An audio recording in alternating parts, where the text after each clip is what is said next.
Vivam! Bem-vindos ao Pergunta Simples, o vosso podcast sobre comunicação. Antes de tudo, obrigado. Graças a si, graças a nós, graças a todos nós, juntos, o Pergunta Simples subiu ao lugar 164 do top mundial dos podcasts dedicados, entre outras coisas, às ciências. Neste caso, às ciências sociais. Neste pequeno, grande universo chamado comunicação. Obrigado por isso. Mais ouvintes significa mais comunidade, mais pessoas da comunidade interessada em comunicar melhor. Eu não disse mais, eu disse melhor. Comunicar com mais eficácia. Comunicar para e sobre uma audiência, sobre um público. Até pode ser uma só pessoa, é porque esta ideia de comunicar tem mais a ver com quem recebe a mensagem do que quem a produz. Não é sobre si, é sobre o outro. O interlocutor, o ouvinte, a contraparte.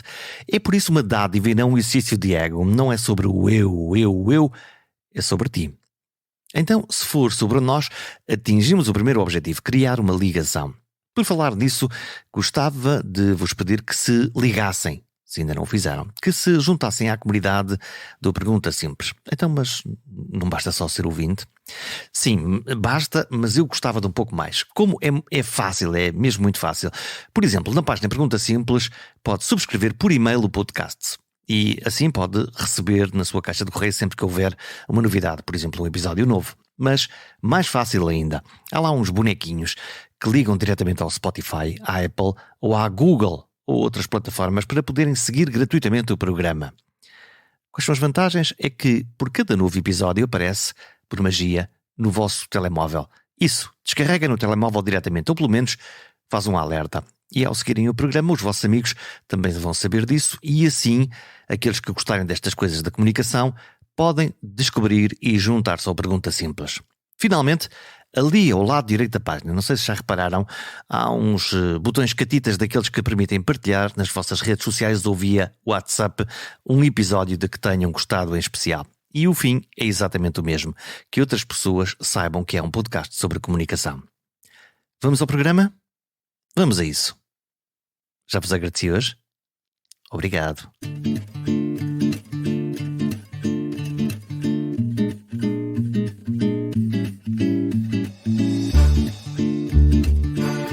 Hoje falamos de drogas. As drogas são um dos temas a que dediquei uma parte da minha vida, como observador, como perguntador profissional e como narrador de uma realidade que chegou a atingir grande parte das famílias portuguesas. A droga causa 1000 sofrimentos e 1000 prazeres. É essa contradição que cria uma tensão social, psicológica e humana, e isso expressa-se na linguagem, nos rótulos, nos preconceitos que cada um de nós cola nas realidades para assim facilitar o nosso processo de entendimento de realidades complexas.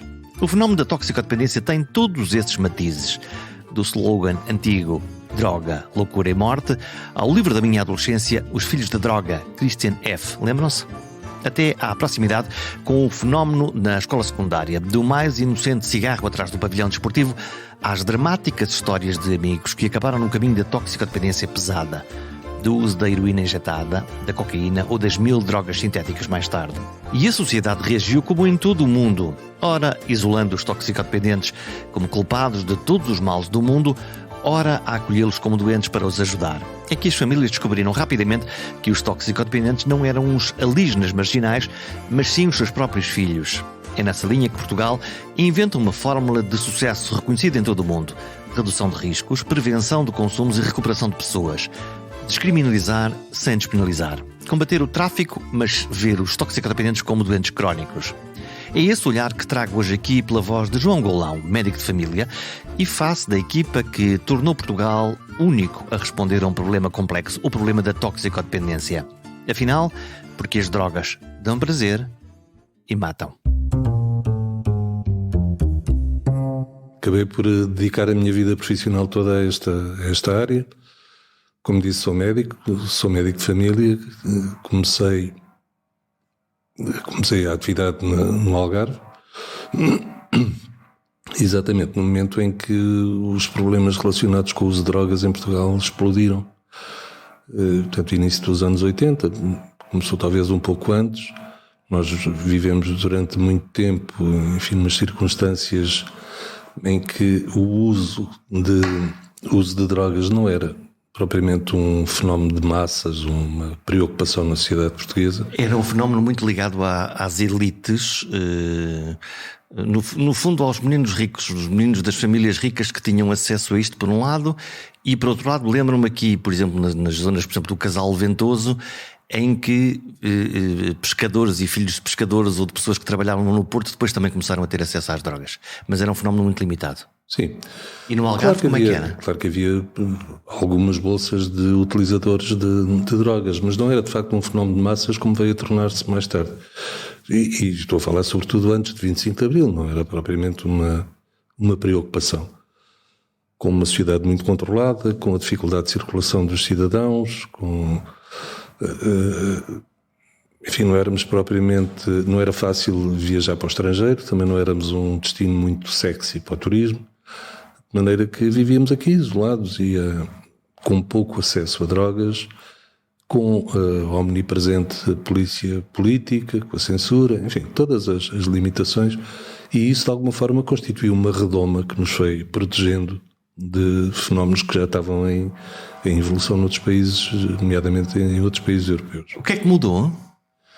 De repente tivemos a nossa revolução democrática, tivemos uma súbita alteração nos hábitos, enfim, em todos os aspectos da sociedade, uma súbita abertura, a capacidade de viajar, de ser visitados, e pouco depois tivemos o fenómeno da descolonização.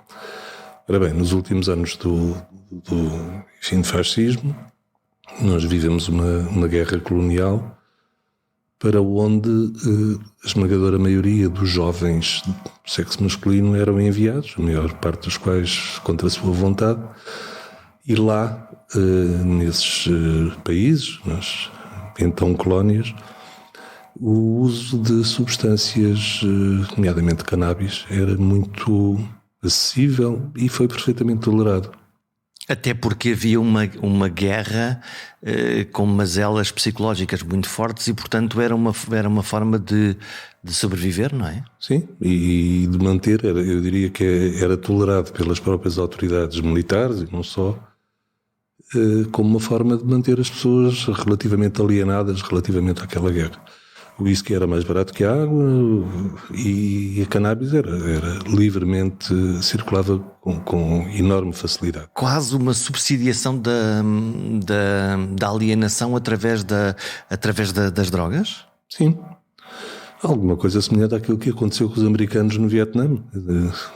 Por essa mesma altura, nós ainda hoje temos reflexos daquilo que foi o desenvolvimento de hábitos de consumo entre essa população. E depois, estas pessoas, estes jovens militares portugueses, regressam quando está o 25 de Abril. Exato, e muitos deles trazem, no fundo, um hábito, uma dependência de drogas.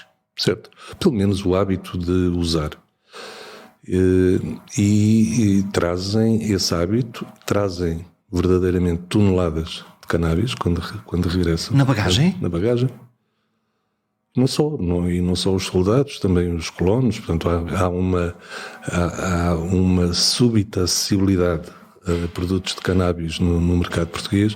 Nem sequer era negócio. Portanto, trouxeram e davam aos amigos, como quem traz o presunto, ou como quem traz uma garrafa de vinho. Exatamente. Aqui neste caso, olha, tenho aqui cannabis para podermos fumar num dia de festa. Exatamente. E isso aconteceu... Havia, da parte de quem cá estava, havia uma enorme avidez relativamente a coisas que vieram com a liberdade. O novo. O novo. Alguma coisa que até aí tinha ecos mais ou menos distantes de que existia, mas havia uma enorme curiosidade e houve de facto um boom de experimentação nessa altura. E o efeito desta conversa? O efeito disto é que há de facto uma experimentação e há, nessa altura... aquilo que podemos considerar uma porta de entrada muito fácil num mundo completamente diferente, que é o mundo das substâncias psicoativas. Pouco depois disto acontecer, portanto, este regresso, nós somos mais ou menos 10 milhões e temos sido relativamente estáveis em termos de população. Absorver de repente quase 1 milhão de pessoas foi uma experiência complicada na sociedade portuguesa. Pouco depois há, vamos lhe chamar, organizações criminosas que introduzem no mercado português todas as outras. No fundo, o mercado está criado. Exatamente, e é um mercado emergente, e é um mercado com um potencial muito representativo. Portanto, de repente temos numa sociedade completamente naiva relativamente às drogas. Castrada em termos de liberdade. Sim, e também, vamos dizer assim, outras sociedades foram-se adequando, adaptando paulatinamente à presença de substâncias deste tipo no seu seio. E nós foi à bruta. Portanto, enquanto outros foram desenvolvendo informação, trabalho de prevenção, mas pelo menos de informação relativamente às diversas substâncias, nós não tivemos propriamente tempo para isso. De repente tínhamos tudo disponível, como na farmácia, e o Estado estava ocupado com outras coisas. Não, importa também dizer que na altura não houve... Ninguém sabia, ninguém pensava sobre isto, no fundo. Não, na altura é um fenómeno que evolui de uma forma mais ou menos espontânea, sem que alguém se dedicasse verdadeiramente a acompanhá-lo. Então, no fundo, as drogas entram no país, o uso das drogas ou de substâncias psicoativas entram no país pela mão dos nossos amigos, não de um negócio criado. Portanto, primeiro pé, entram num contexto em que nos queremos libertar e estamos fartos da repressão e, portanto, vamos lá, fazemos aqui uma grande farra, sem pensar nos efeitos, no impacto, nas dependências, no mal que a coisa pode ter. No fundo... Sim, na altura evolui livremente, digamos assim. E isto entra num país que já de si era... e é hoje, e se calhar será no futuro, forte dependente do álcool, fingindo nós que não é uma toxicodependência. Sim. Portanto, é um contexto. Sim, é um contexto em que se vem somar a disponibilidade de uma série de substâncias novas no nosso mercado, mas eu diria que havia já uma apetência para esse uso, a par do uso excessivo do álcool, que é mais ou menos algo que nos acompanha ao longo da evolução da nossa sociedade. Quando vamos à casa de um amigo, então o que é que bebes? Claro. Logo, Claro. Não é? Claro. Não, e coisas tão enraizadas na nossa cultura como a criancinha que faz 3 anos tem que pelo menos molhar os lábios em champanhe ou numa coisa qualquer desse tipo. Escorrupichar o copo do vinho do Porto dos pais. Exatamente, e dificilmente dizemos, e é comum ouvir dizer, não se brinda com água, não se brinda, tem que ser com álcool. Portanto, é alguma coisa que É cultural. É cultural, enfim, vamos tentando contrariar essa postura. Mas ela está cá. Ela está muito enraizada. Então, saltamos agora para o Algarve. Esta fase doce da experimentação da liberdade e aquela substância que o amigo trouxe lá da África e que afinal nos... Enfim, porquê é que nós consumimos drogas? Simplificando muito, do meu ponto de vista, por uma de duas razões. Ou para potenciar o prazer, e não podemos esquecermos que as drogas, estas substâncias, proporcionam prazer. E há substâncias típicas neste potenciar do prazer, de situações prazerosas, da festa, da discoteca, do festival. Portanto, estão associadas à ideia de uma coisa boa. Sim. Relaxam-nos, tornam-nos mais sociáveis. Agudizam a nossa sensibilidade, potenciam os nossos sentidos, de alguma forma. Então, este discurso, olha que as drogas são más, e depois alguém experimenta. Estou a pensar num miúdo, um adolescente, e depois diz, espera lá, mal como? Se eu me estou aqui a sentir nas nuvens. Claro. Não bate a bota com a perdigota, não é? Exatamente. Daí que as estratégias preventivas baseadas apenas nesse tipo de asserção, as drogas são más, são muito pouco eficazes. Havia uma campanha que era droga, loucura e morte. Exatamente. Mas as coisas acompanham também os tempos e o conhecimento científico, não é? Portanto, é preciso também situar no tempo esse tipo de campanhas, tal como é preciso situar no tempo aquilo que se dizia serem atividades preventivas e baseadas em grandes concentrações, com artistas convidados que vinham falar sobre as drogas e que... Tipo evangelização, tipo uma igreja. E que funcionavam, ao fim e ao cabo, mais como propaganda do que propriamente como prevenção.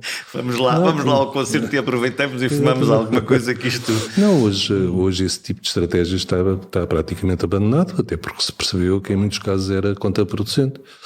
Portanto, aquilo que hoje se tenta fazer é incrementar a capacidade de tomar decisões informadas. Faz-se no fundo um discurso em que não se fala de drogas, fala-se de aproveitar a vida, de fazer outras coisas, de fazer desporto, de estar com os amigos e, portanto, criando aqui outro ciclo que não seja o ciclo das drogas. Exatamente. Mas voltando à ideia que estava a tentar... Portanto, a primeira é o prazer. É potenciar o prazer. E a segunda é aliviar o desprazer. A dor. Aliviar a dor. Exatamente. E há substâncias que são típicas de uma ou outra das intenções com que são utilizadas. Então, podemos... Por exemplo, no primeiro grupo, do potenciar o prazer, temos sobretudo os estimulantes, temos a cocaína, temos o êxtase, temos associadas de facto a situações... agradáveis. Drogas criativas, no fundo. Exatamente. No grupo daquelas que são sobretudo utilizadas para aliviar o desprazer, temos o álcool, desde logo. Aliás, o álcool é um bocado transversal, serve para tudo. Estás tenso, bebe aí um copo que é para relaxares a cabeça. Mas tipicamente temos a heroína, e os opiáceos, de uma forma geral, e também outras substâncias como sejam as benzodiazepinas, enfim, há uma série de... Os calmantes. Portanto, são anestésicos. Sim, de alguma forma. São substâncias que ajudam. Enfim, proporcionam pelo menos essa sensação de alívio em relação à dor.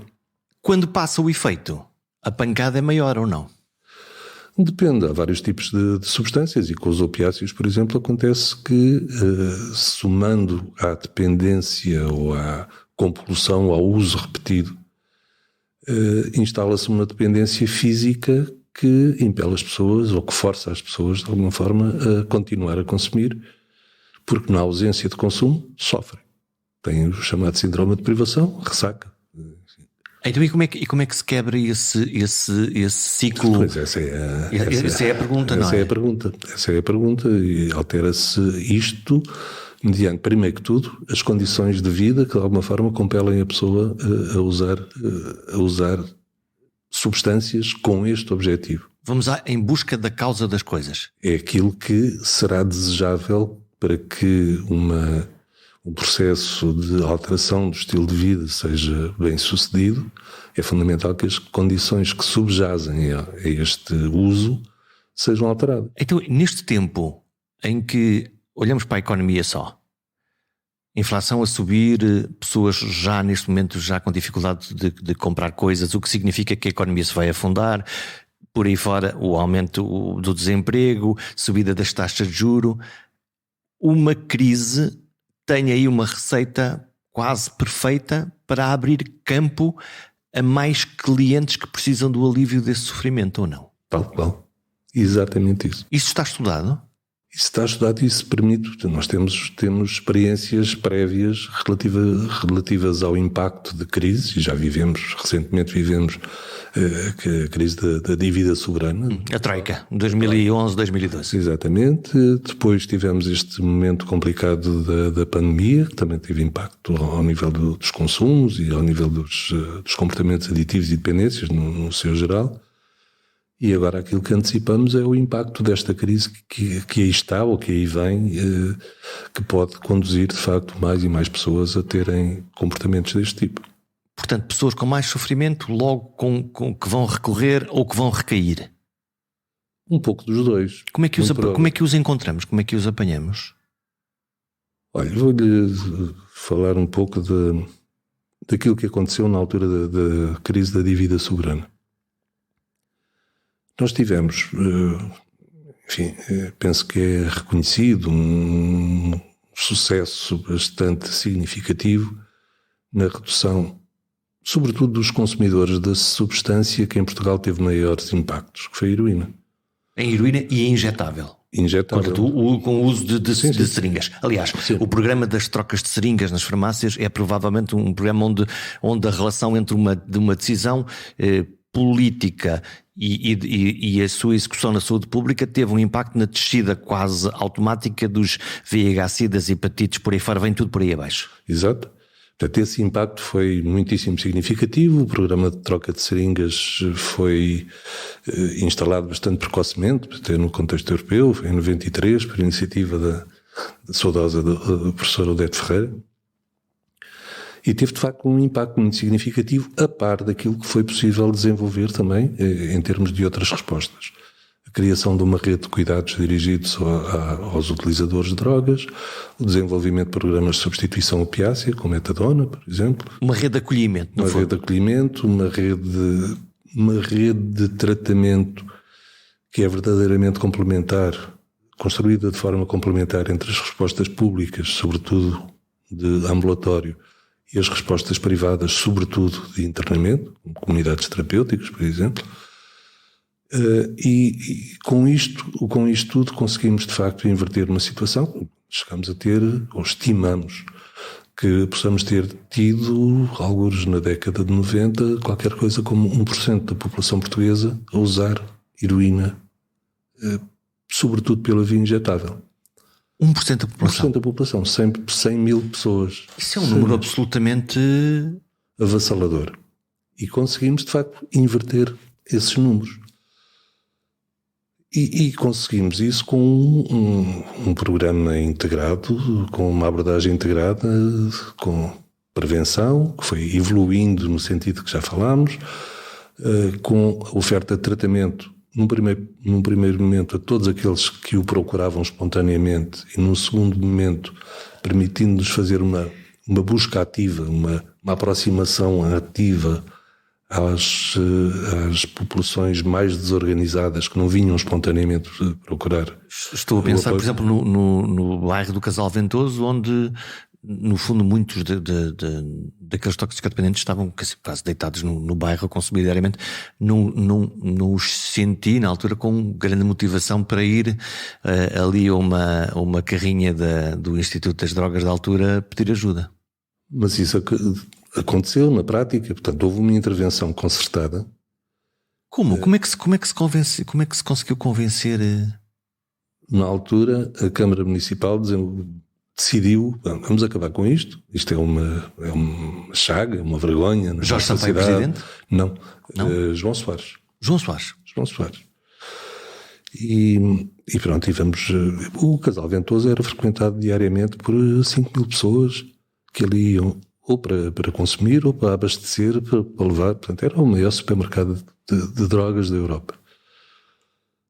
E havia muitas pessoas que deambulavam e ficavam por ali. Havia verdadeiras salas de chuto na altura. Literalmente, não é? Literalmente, informais, mas existiam. Exatamente, havia tendas que eram alugadas a troco normalmente de um bocadinho de substância para que as pessoas injetassem ali mesmo. E lá está, é um caldo perfeito até para o contágio de doenças. Partilha, claro, de seringas, partilha de materiais. Tudo e mais alguma coisa. Consumos em condições perfeitamente inumanas que propiciaram exatamente a disseminação do VIH, das hepatites, enfim. Foram identificadas ali também inúmeras situações de tuberculose, enfim. Mas foi possível desenvolver uma intervenção concertada, uma intervenção da Câmara, que decidiu de facto acabar com aquilo, fez avançar os bulldozers, limpou aquilo tudo e construiu casas novas. Mas antes disso, antes desta intervenção, nós, saúde, fomos mobilizados para encontrar formas de acolher aquelas pessoas. Linha da frente, portanto. Linha da frente. Portanto, a saúde, no fundo, em vez de ficar passivamente à espera que os seus clientes lá viessem bater à porta, decidiu proativamente, no caso das drogas, ir em busca daqueles que eram dependentes. Exato. E quando foi a intervenção, essa intervenção, conhecida como intervenção de emergência no Casal Ventoso, uns dias antes instalámos um abrigo com capacidade para 100 e tal pessoas, com uma grande tenda de campanha emprestada pelo exército, digamos assim, com beliches, onde foi possível acolher um número muito significativo de pessoas, e ao lado foram instalados contentores onde estavam equipas com médicos, enfermeiros, pessoal na linha da frente. Lado a lado. Lado a lado, exatamente. E ali, logo nos primeiros dias, foi possível identificar um número muito significativo de pessoas com doenças graves, que foram inclusive encaminhados para hospitais. Claro que isto foi também articulado com outras autoridades de saúde, e que houve aqui, de facto, uma ação concertada, e em levas sucessivas foi possível ir absorvendo estas pessoas, incluindo-as em programas de substituição com metadona, enfim, encontrar várias respostas, encaminhar alguns para comunidades terapêuticas. Houve aqui uma intervenção que mobilizou muitas destas pessoas para processos de paragem dos consumos. E aqueles que por simplesmente disseram, bom, eu não quero deixar de consumir a minha heroína. O esforço foi no sentido da motivação para que aceitassem este tipo de intervenção, mas é evidente que não foi compulsivo, ninguém foi forçado a admitir ou a ser integrado neste tipo de programas. Portanto, esse é o primeiro... O primeiro fotograma daquilo que hoje se convencionou chamar, que é uma política onde Portugal é reconhecido internacionalmente como política de controlo de danos e de riscos. Sendo que, aos olhos da sociedade, há outro discurso, que é o discurso do malvado, do toxicodependente, na realidade, na voz corrente, maldito drogado, que me rouba o rádio do autocarro, que me assalta ali na esquina e que, portanto, aparecem lá, as correntes políticas que estão exatamente do outro lado dos riscos, que é o melhor mesmo era prender esta gente toda e tirá-los aqui da nossa vista, porque eles no fundo são os criminosos. Vamos dizer assim, regressando um bocadinho àquela história que eu estava a contar no início, houve uma explosão de consumos, e aquilo que eu creio que nos diferencia também de outros países é o facto dessa explosão de consumos ter acontecido de uma forma completamente transversal à nossa sociedade. Portanto, o problema estava lá em casa. Exatamente. Enquanto em diversos países europeus estes fenómenos relacionados com a droga e toxicodependência foram sempre alguma coisa da margem, alguma coisa dos outros, alguma coisa das minorias étnicas ou outras. Os marginais que vão ao concerto de rock, os marginais que são pobres e imigrantes e vivem ali no bairro de Lata. No nosso caso... Classe média, classes abastadas, classe política. São os nossos filhos. Exatamente. Em dado momento era praticamente impossível encontrar uma família portuguesa que não tivesse problemas relacionados com drogas.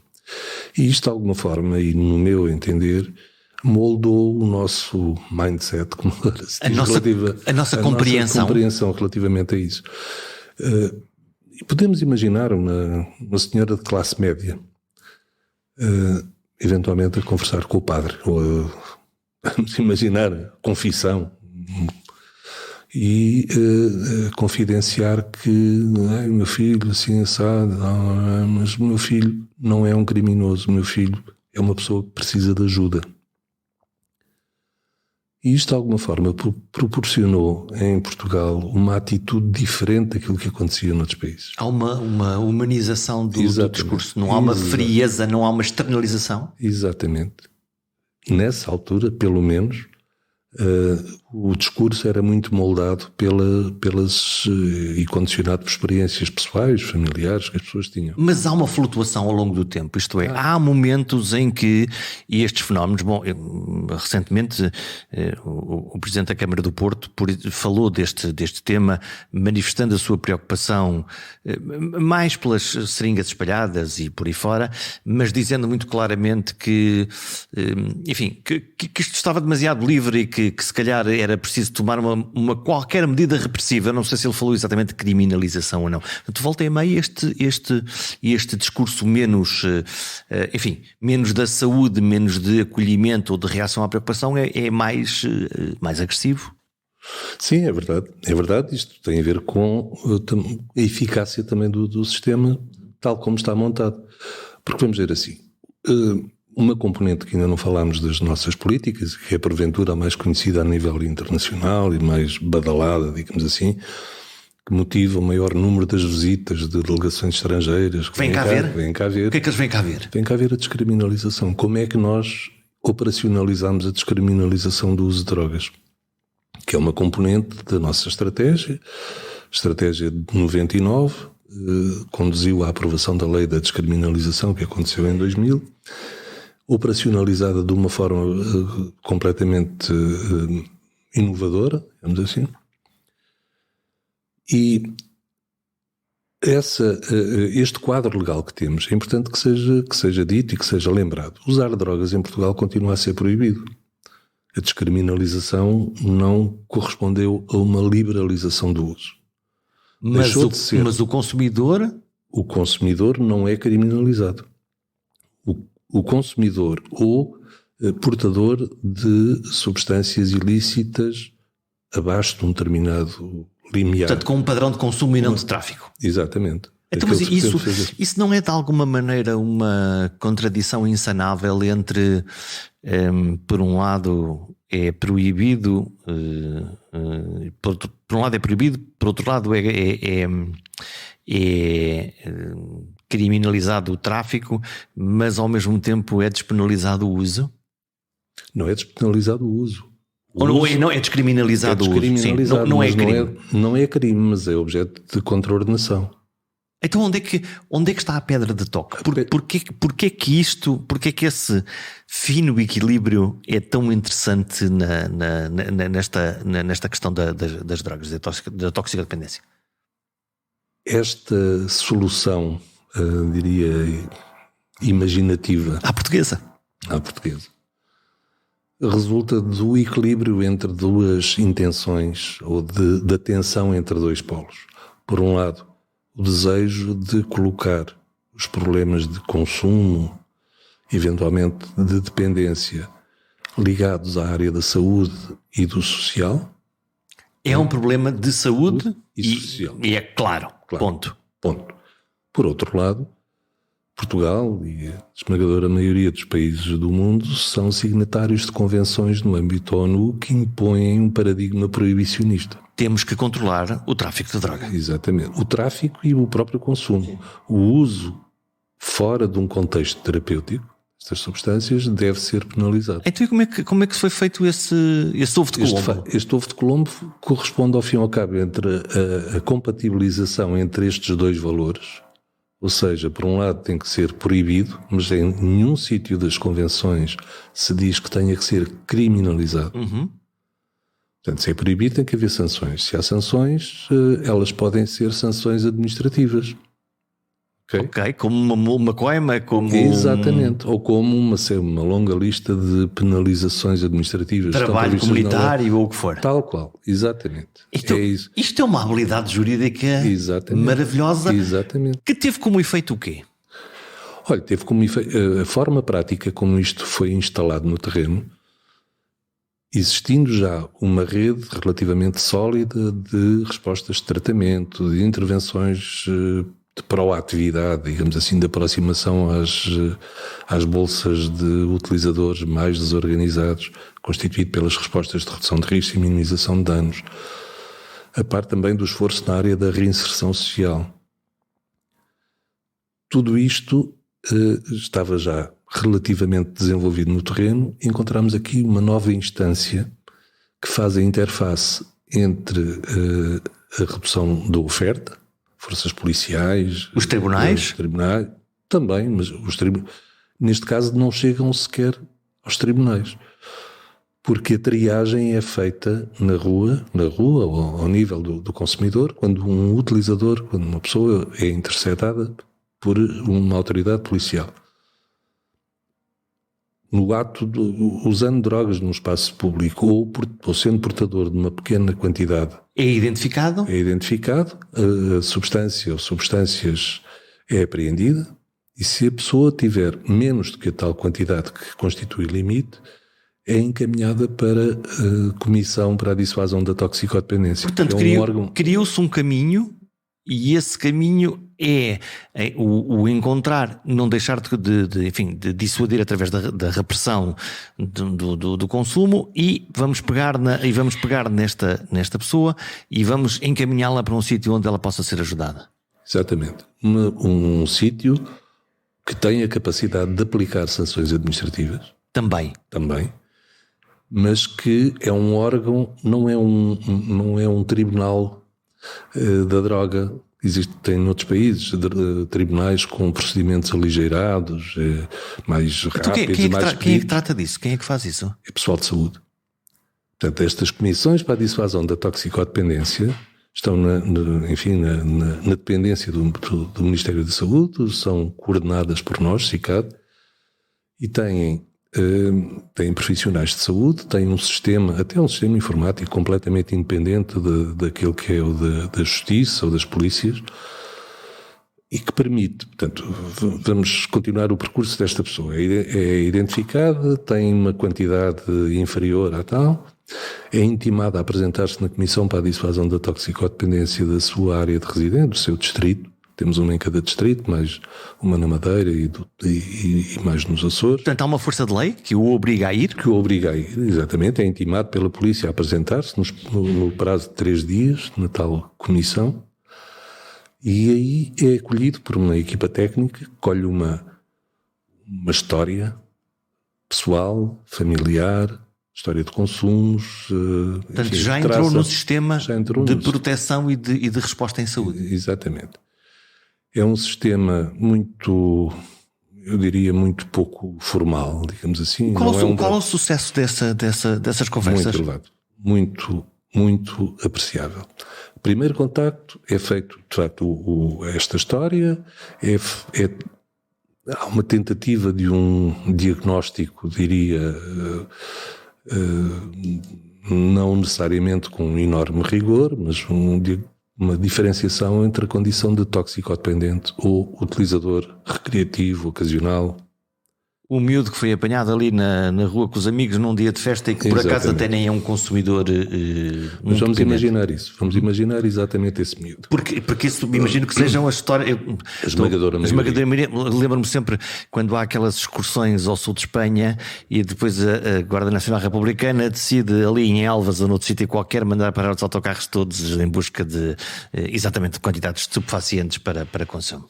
Exatamente. Mas vamos imaginar exatamente esse miúdo que é entrevistado por profissionais de saúde, psicólogos, assistentes sociais, etc. É acolhida a tal história e que me diz assim de cara: eu não tenho problemas com drogas, eu fumo um charro com os meus amigos ao fim de semana para ir à discoteca, para não sei o quê, né? Mas as drogas não são um problema na minha vida. Mas a conversa não para aí. Mas os meus pais estão a divorciar-se. Ou o meu pai acabou de ficar sem emprego. Em busca da causa das coisas? Exatamente. A tentativa é exatamente essa. É tentar perceber o que é que, coexistindo com este uso, que podemos até considerar que não é uma coisa central na sua vida, o que é que coexistindo com o uso pode conduzir a um consumo mais problemático mais tarde.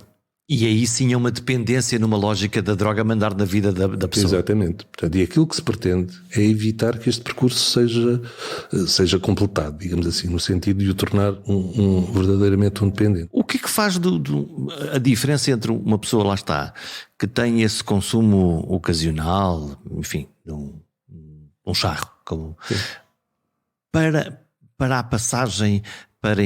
para um padrão de consumo ou de incremento da quantidade ou de passagem por outras drogas? Onde é que está o clique? Há uma bitola?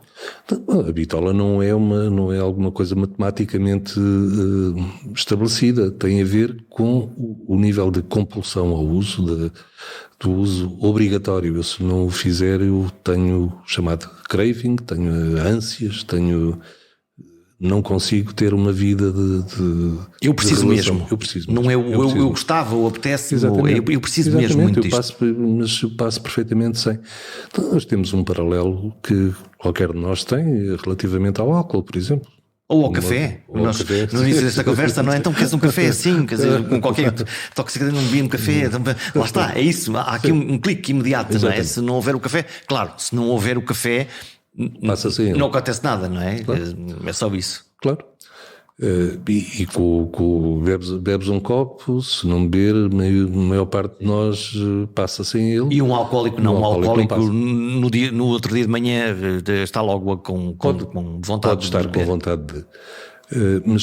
Mas voltando a isto, portanto, a tentativa é fazer esta grande distinção entre o dependente, ao qual é oferecido tratamento. Então você nunca pensou tratar-se, não é? Portanto, esta equipa técnica que acolhe o utilizador de drogas faz uma primeira triagem, como dizia, faz uma história, pode utilizar instrumentos diagnósticos, escalas com scores. São psicólogos, médicos? Médicos não, mas psicólogos e assistentes sociais, sobretudo, são os grupos profissionais mais representados nestes grupos técnicos. Preparam tal relatório e depois há uma entrevista com a comissão. A comissão é composta tipicamente por 3 elementos: um jurista, um psicólogo, um técnico dessa área, um assistente social. Parece um advogado de paz. Sim, como lhe digo, não são estruturas do Ministério da Justiça, nem sequer são os tais tribunais de drogas, são estruturas do Ministério da Saúde. E aquilo que se tenta, de facto, é identificar os tais fatores que coexistem na vida desta pessoa. Um dependente é convidado a tratar-se. Você não quer, nunca pensou, né? Sim, já pensei nisso e tal, mas é tão complicado aceder, né? Acha que sim? Que tal amanhã? Se eu arranjar uma consulta, você adere? As pessoas confrontadas com a possibilidade de iniciar no imediato, na mesma semana. E até com a generosidade, não é? Exatamente. Eu nem sequer sabia, nem sequer pensei sobre isso, não é? Exatamente. E, portanto, as pessoas, os dependentes são pessoas permanentemente divididas entre o desejo de consumir e o desejo de parar. Portanto, isso interessa-me, porque aquelas pessoas que lá está, que não são apanhadas pela polícia, enfim, e que aparecem nos centros de apoio ou num centro de saúde, aparecem normalmente de modo próprio ou muito empurrados pela família e pelos amigos? Não, a maior parte das pessoas aparece de modo próprio, embora haja normalmente fatores precipitantes externos, e a família é um deles. Quer dizer, alguma coisa correu mal. Alguma coisa quebrou aquele equilíbrio. Como digo, as pessoas estão permanentemente divididas entre o desejo de consumir e o desejo de parar. E o que é que trazem? Alguma coisa desequilibra. O que é que eles trazem no discurso? Normalmente eu diria que a primeira abordagem é normalmente muito manipuladora e muito de acordo com aquilo. É sério? Sim, as pessoas transmitem aquilo que acham que o outro quer ouvir. Não é? Então, como é que isso se faz? Estou curioso com isso. Como é que isso se faz? As pessoas eu não sei o quê, estou farto desta vida, não quero mais. Eu decidi que agora é que vai ser, já tentei aqui e acolá, mas não consegui sem ajuda e tal, venho pedir o vosso apoio. Começa bem a conversa. Começa bem, mas muitas vezes também tem alguma coisa de alguma tentativa de obter alguma vantagem com isso. Eu já fui lá. Portanto, a crise chega à casa e diz: isto já está tudo tratado. Já desculpabiliza, já põe as coisas, enfim, num patamar de pressão mais suportável. Sim, tirou o pipo desta coisa e aliviou a tensão. Portanto, o primeiro passo é um passo que não é muito honesto, não é? Eu diria meio-meio. É meio-meio. Então... Não, e a habilidade e a experiência dos profissionais que trabalham nesta área tem a ver exatamente com lidar com isto e aproveitar estas oportunidades. Todos os dias aparece alguém assim, não é? Exatamente. Eu não quero generalizar excessivamente esta atitude, mas de facto é muito comum. É uma atitude clássica. Sim. Então, e o que é que... Quando essa intervenção corre bem e há essa conversa e esse diálogo e o toxicodependente começa, no fundo, a fazer um trabalho de recuperação, imagino que uma parte psicológica, uma parte na sua saúde, metadona, se for caso disso. Sim, é um dos recursos terapêuticos possíveis. E então quando há aquela reincidência, quando acontece, não é? Aquele fim de semana, o festival de rock, qualquer coisa. Nós estamos a falar de uma doença crónica recidivante. Ah? A dependência é uma doença crónica recidivante. Portanto, partimos sempre do pressuposto que a recaída é sempre possível. Ou há um grande esforço permanente, diário, para bloquear essa condição de base, ou então a probabilidade de recidiva é real? Está sempre presente. Portanto, alteramos as circunstâncias de base, ou esta possibilidade da recidiva será mais aguda ainda, terá mais presente no dia-a-dia. É isso que faz, por exemplo, a um alcoólico quando deixa de ser não tocar mais em álcool, algo absolutamente radical, porque sabe que essa fronteira é ou alguém que deixou de fumar e diz, ok, não pode ser. Há pouco tempo estive num jantar com uma pessoa que às tantas apareceram bebidas alcoólicas, naturalmente, vinho, cerveja, etc. E ele eu não, para mim é água e tal. Mas não toca em álcool? Não, eu não bebo porque eu sou alcoólico. Há 20 anos que não bebo, mas sou alcoólico. Uau! Isto indicia, de facto, uma atitude e uma autoconsciência e controle, não é? Autoconsciência e controle muitíssimo significativo. Ótimo que aconteça, mas não é a regra. Alguém ter esta atitude, quer dizer, ou as pessoas se capacitam que de facto há alguma coisa que lhes está limitado porque o risco de recidiva é elevadíssimo, ou ela pode acontecer e acontece em várias circunstâncias. Parece que quase que nós temos que alguns de nós têm mais tendência para e outros parecem mais imunes às dependências. Exato, mas está aqui condicionantes e cada vez mais estudadas também a nível genético, de predisposições, etc. Mas depois há muitas condicionantes externas, condições de vida. Há vidas difíceis. Também, há vidas difíceis, mas também há experiências e há relatos, sei lá, de gêmeos idênticos, criados da mesma maneira, que um tem um determinado percurso e outro tem outro. O que é que aconteceu aqui? Exato. É o ambiente, as circunstâncias. Só para contrariar a biologia. E, do meu ponto de vista, a questão do investimento excessivo na biologia ou na biologização das explicações é, de alguma forma, desculpabilizar tudo o resto, todos os outros fatores. É demasiado simples. É demasiado simples. Há a sociedade, há a psicologia, há nós e as nossas circunstâncias. Exatamente. Eu penso que é fundamental tê-las sempre presentes. Embora possa haver, de facto, esse peso genético ou de outros fatores biológicos, é fundamental que haja atenção a outros fatores que podem estar implicados. O que o motiva para passar 30 anos da sua vida no fundo a enfrentar um fenómeno que é quase repetitivo, que é quase cíclico e que é relevante? Não, a partir de determinado momento tive a felicidade de, em vez de ter uma interação direta, diária, com pessoas afetadas por este problema, mereci a confiança de quem decide para me investir da capacidade de pensar as coisas numa escala mais alargada. Pensar a estratégia. Exatamente. E isso, devo dizer, com altos e baixos naturalmente, mas que me tem dado muito gozo. Sobretudo porque os resultados e porque o empenho de uma equipa enorme de profissionais e de gente de grande qualidade e dedicação tem permitido... Isto é uma tribo, não é?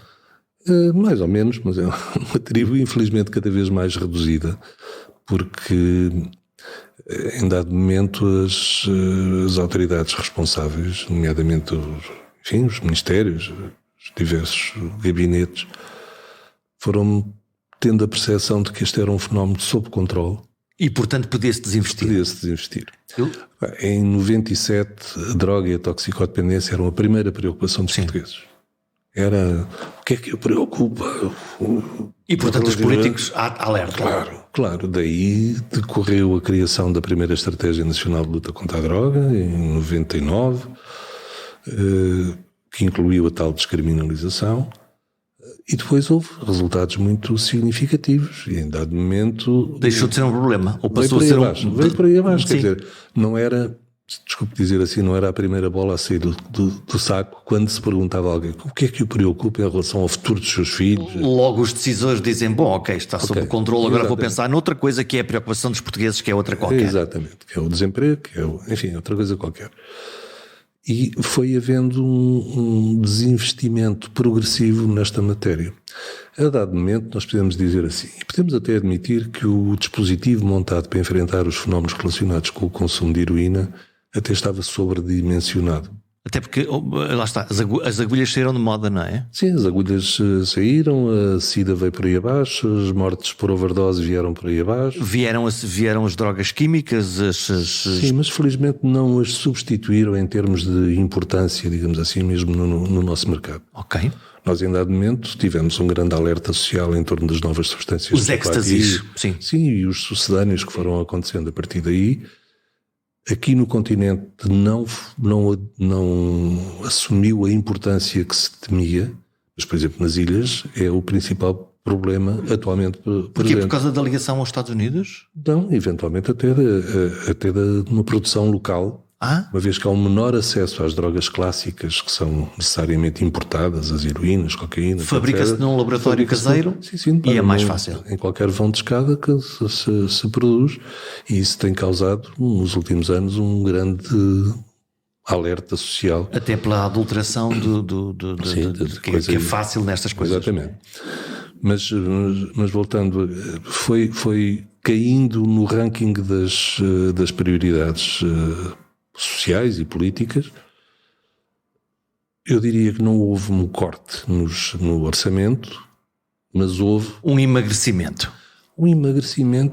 E mais, houve a inclusão no mandato destas estruturas de novas patologias, nomeadamente a do álcool. Okay?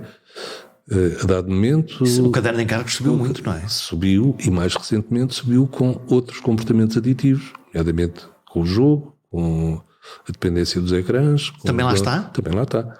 O CICAD tem este nome revezado. Não é um grande nome. Pronto, mas é o serviço de intervenção, que de intervenção tem pouco porque fomos amputados da capacidade de intervir no terreno. Serviço de intervenção nos comportamentos aditivos e dependências, este comportamentos aditivos e dependências pretende abarcar todos estes comportamentos. Mas isso é toda uma dimensão de intervenção já completamente diferente. Então, quando estamos a falar do jogo, estamos a falar da dependência dos TikToks desta vida, é outra coisa. É, mas o que subjaz em termos de mecanismos psicológicos a todos estes comportamentos... É o mesmo? É o mesmo. É o prazer, o prazer que pode proporcionar e a compulsão à continuação do comportamento. Mas é justo comparar alguém que consome heroína com alguém que passa 15 horas por dia no TikTok? É justo fazer essa comparação. A compulsão a um determinado comportamento ou ao uso de uma determinada substância assenta no mesmo tipo de mecanismos psicológicos, dos mecanismos de recompensa. E é limitante neste caso, para a pessoa. Claro que sim. Se alguém passa 10 horas por dia a jogar, isto tem necessariamente um impacto noutras dimensões da sua vida. E isso é assumido pelo próprio, com alguma frequência, como sendo perturbador da sua vida e motiva a busca de apoio e de tratamento. E os serviços têm essa capacidade de lhe oferecer, enfim, de pensar e de aprender, não é? Porque ainda estamos muito nesta fase. Estamos numa fase relativamente incipiente, mas a experiência dos profissionais dedicados a estes comportamentos é transponível quase diretamente, com algumas especificidades técnicas, para estes novos comportamentos. Estamos a fechar. Como é que vão ser os próximos anos? Como é que está a bola de cristal? Bom, houve uma decisão tomada como falámos, portanto, na sequência da crise da dívida soberana, em que, por um lado, os institutos públicos eram tidos como gastadores por natureza. Maus. É preciso acabar com eles, fundi-los. O discurso era esse. Exatamente. E aquilo que aconteceu na altura foi, de facto, a criação de uma direção-geral, que é o atual CICAD. Só para ter uma ideia, chegamos a ter perto de 2.000 profissionais no IDT e o CICAD atualmente tem 80. Todos os outros, o pessoal de primeira linha, o pessoal que estava... Onde é que eles estão? Estão nas ARS, passaram para a dependência das ARS. E o objetivo também, enfim, expresso, era de alguma forma uma maior interligação com os cuidados de saúde primários, com outro tipo de cuidados de saúde. Pode fazer sentido. Poderia fazer sentido, mas na prática não aconteceu. Houve um desligamento, no fundo, entre a estratégia e a realização. Exato. Eu creio que a estratégia nem sequer foi muito bem arquitetada, digamos. Não foi assim. pensada. Não foi pensada, portanto isto passa para ali e por esta via nós vamos conseguir uma maior interligação com outros cuidados de saúde de que estas pessoas carecem. E é verdade que carecem. E seria desejável que essa interligação acontecesse. Mas na prática foi como se aquilo que era as delegações regionais, as direções regionais do IDT, com as suas unidades de intervenção local dependentes, passassem para a ARS, mas ficassem como um quisto ali dentro. É um enxerto.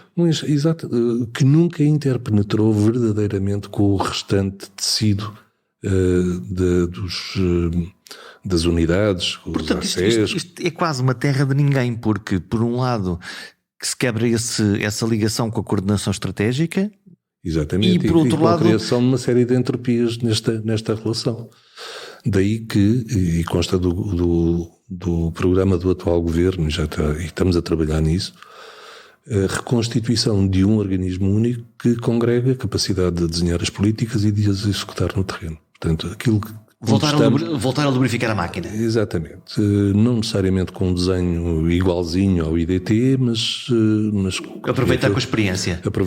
Porque os próximos tempos podem ser de crescimento dos problemas de toxicodependência. Exatamente. Já falámos das circunstâncias de crise e das dificuldades que são sentidas.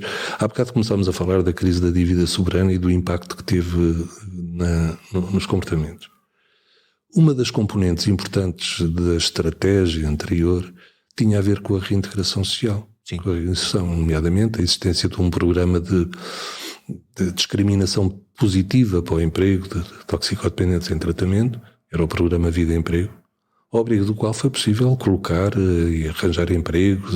Até majorando às empresas em termos de impostos para que elas pudessem, para facilitar a contratação, até porque este princípio da reintegração, então vamos contratar um toxicodependente, como é que isto vai ser, ajudou nisso? Ajudou, sem dúvida, e foi possível colocar, enfim, centenas de pessoas com um passado de toxicodependência em empresas. Normalmente microempresas. Não foram as pequenas grandes empresas familiares? Exatamente. A oficina de reparação de automóveis com quatro funcionários e tal, era possível... Na minha cabeça eu estava a pensar nas grandes empresas. Não. Nas pequenas, portanto, mesmo no tecido mais basilar da economia portuguesa. Exatamente, e foi possível aí colocar, cheguei a bater à porta, meu caro amigo, trago-lhe aqui uma pessoa que, se você o acolher na sua empresa, se lhe ensinar o ofício, se o tiver aqui durante 6 meses. Isso mereceu o quê? Desconfiança? Nós pagamos o ordenado mínimo, ou o programa paga o ordenado mínimo, e você tem benefícios fiscais. E assim criamos um caminho para esta pessoa. Exatamente. Ao fim dos 6 meses, o senhor é livre de dizer quer ficar com ele ou não quer. Posso dizer que a maioria ficava.